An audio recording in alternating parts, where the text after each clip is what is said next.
E ligado a isso, ele fala também de necessidade e contingência. Que aí já entramos um pouco naquele aspecto mais filosófico que o Edward se vê tendo que argumentar para debater esse assunto, para explicar esse assunto, né?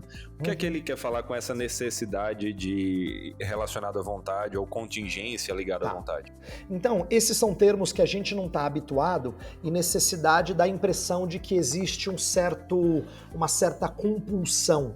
Não é isso que o Edwards quer dizer, tá? Necessidade para Edwards pode ser tranquilamente algo que combina com liberdade. Então, deixa eu dizer em que sentido, talvez isso ajude a gente a ilustrar.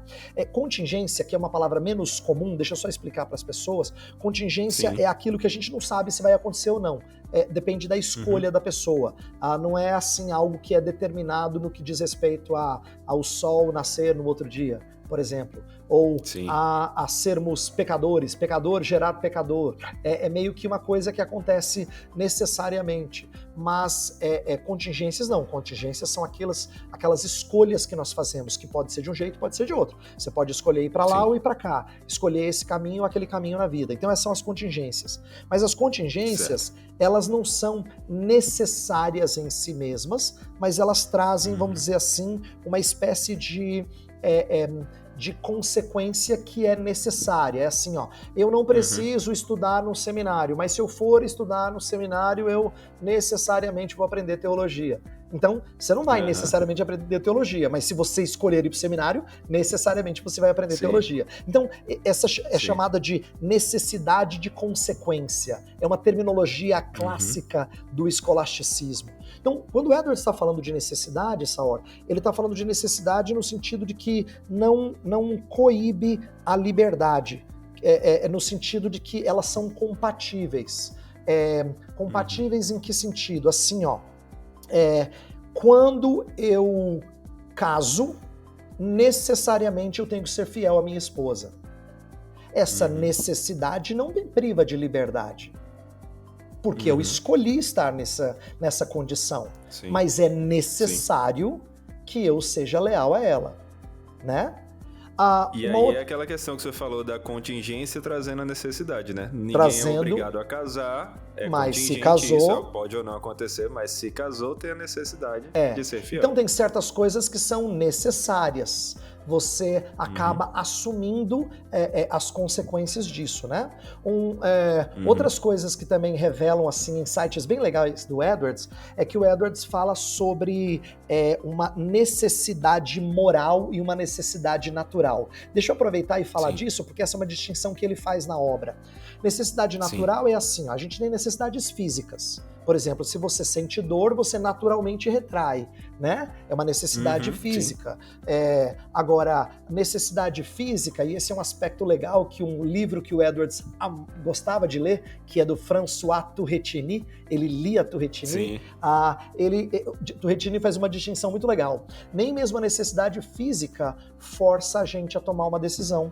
Por exemplo, nós temos necessidade física de comer, mas a gente pode escolher jejuar. Mesmo o nosso corpo pedindo alimento, a gente escolhe reservar um tempo para jejuar, para orar. Isso significa que a necessidade física não está forçando a gente a nada. É claro que ela está clamando ali, você precisa comer, né? Mas você escolhe ir contra ela por causa de um propósito de oração, de jejum. Então, necessidades físicas são de uma natureza. Agora, necessidade moral, isso aqui é um aspecto legal, que é um insight do Edwards que não é tão comum de ouvir. O Edwards vai querer dizer que pessoas formam hábitos e elas agem de acordo com hábitos, bons ou ruins. Então ele dá dois exemplos. Pensa no cara que vamos pensar no mau exemplo primeiro. Pensa no cara que não consegue se ver livre da bebida. Ele escolhe a bebida livremente.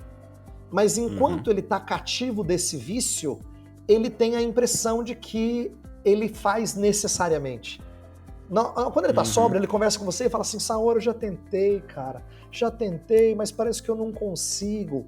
Na verdade, não é uma necessidade absoluta. Ele tem liberdade, mas ele tem um hábito que o escraviza. E esse hábito faz ele cair nisso, né? Então, esse é um exemplo de necessidade moral negativa, mas o Edwards até é exemplo legal aqui na obra, tem um exemplo interessante, que ele fala de uma mulher honrosa que não se prostitui.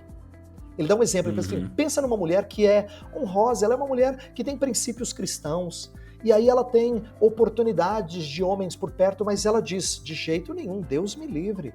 Por que ela faz isso? Por que para ela é inconcebível? Não é que ela não tem a capacidade de se prostituir, é claro que ela tem.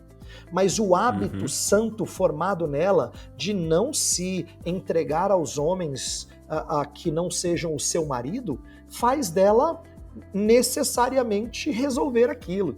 Então, quando ele está falando de necessidade moral, é nesse sentido, é de hábitos formados no nosso interior que levam a gente a escolher segundo essas habilidades ou inabilidades. No caso do bêbado, ele se sente incapaz de fugir disso, entendeu?